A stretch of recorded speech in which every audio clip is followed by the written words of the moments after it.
guess what? Peter Hegseth, he's going to be confirmed. He blew out the Senate Democrats, and even if he hadn't, unless something super really wild and crazy had occurred during his confirmation hearing, he would have been confirmed anyway, because the Democrats did away with the confirmation filibuster.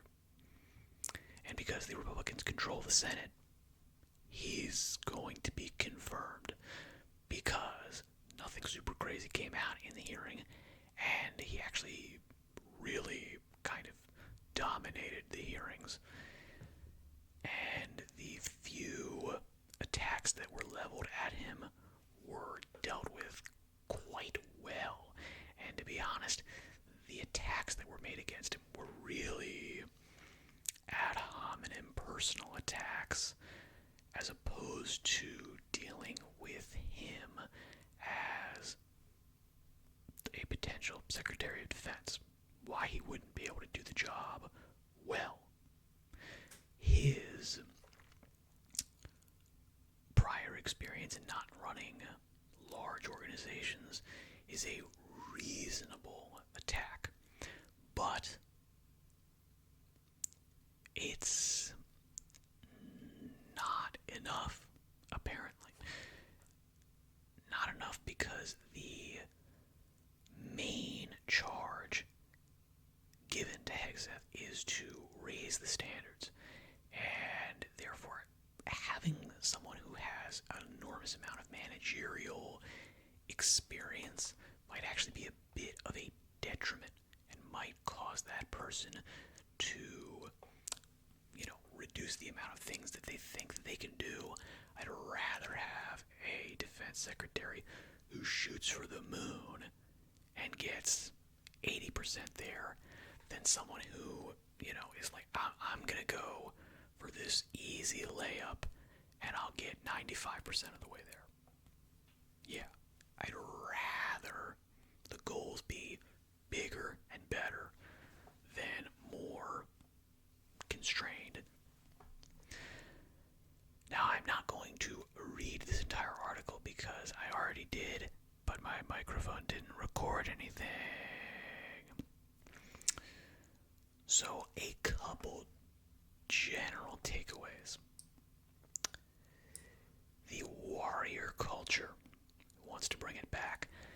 This is something that if you speak to or watch any YouTubers that were in the military and are looking at current military activities in terms of training, in terms of soldiers, in terms of boot camp, recruitment, all of these things, they will all say, you're not aiming for your warfighters.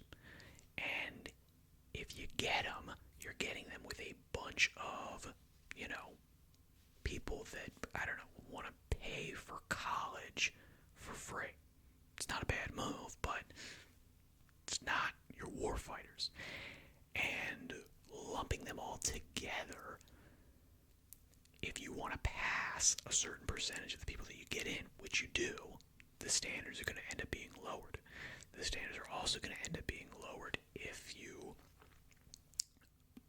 decide DEI, diversity, equity, inclusion, is as important as some of the other core goals.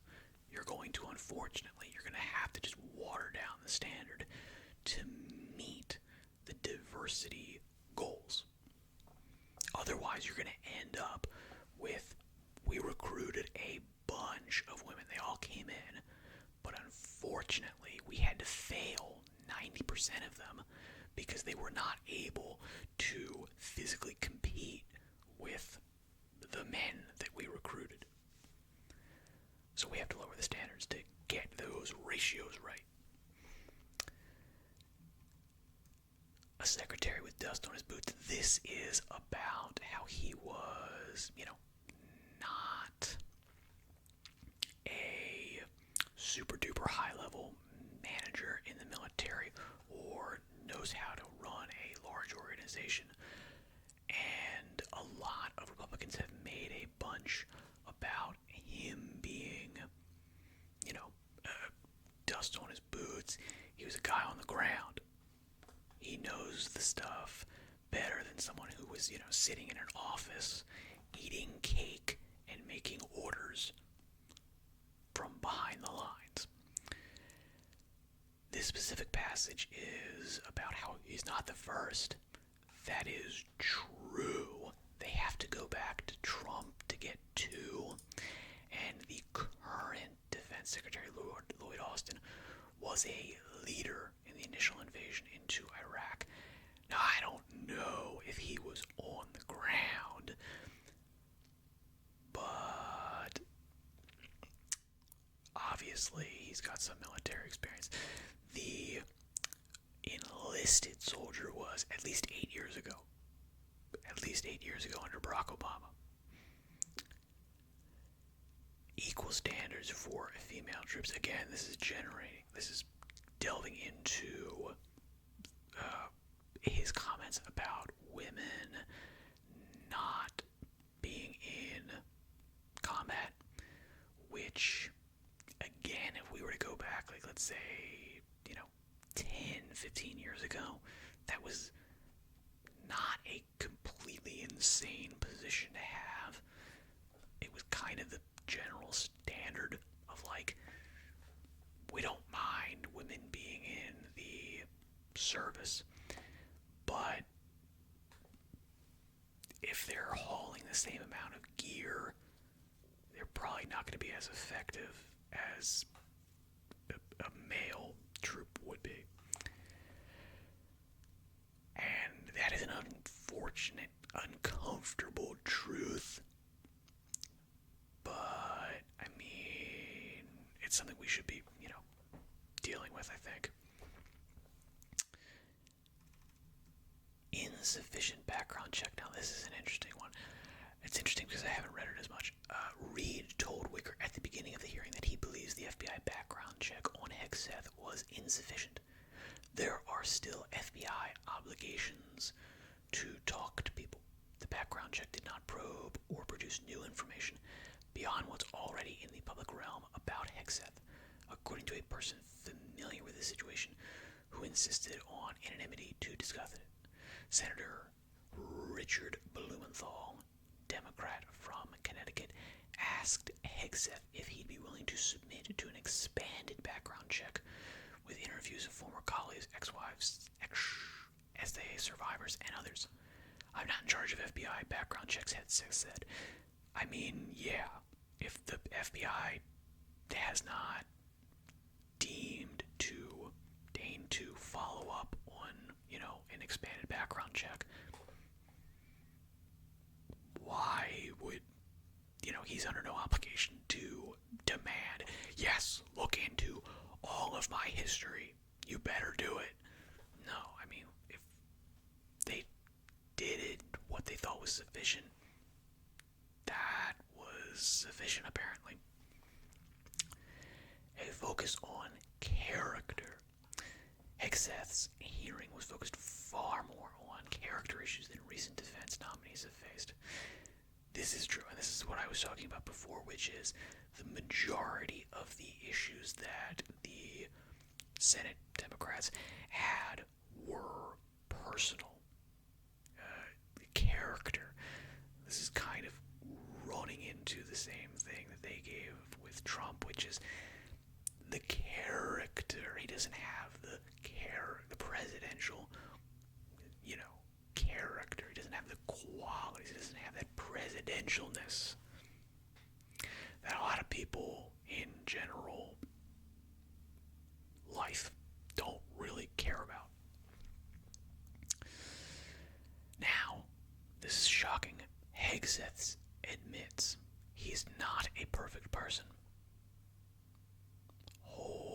Yes, this is true.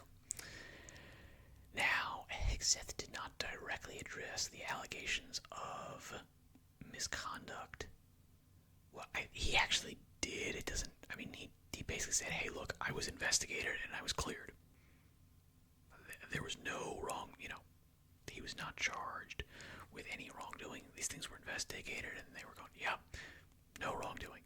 Now, that is not, nor should it be, the only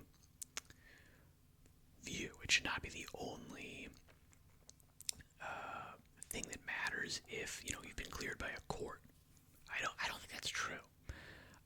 In the same way that if you're convicted, that is not the only thing that matters, because you could be convicted by a corrupt judiciary. And I'm not referring to Trump here specifically. I just mean in general. Like if you're looking at like Nelson Mandela, was he convicted rightfully? Was that a good conviction? Was it? What about like enemies of the state in Russia or China? They're convicted, so they're bad.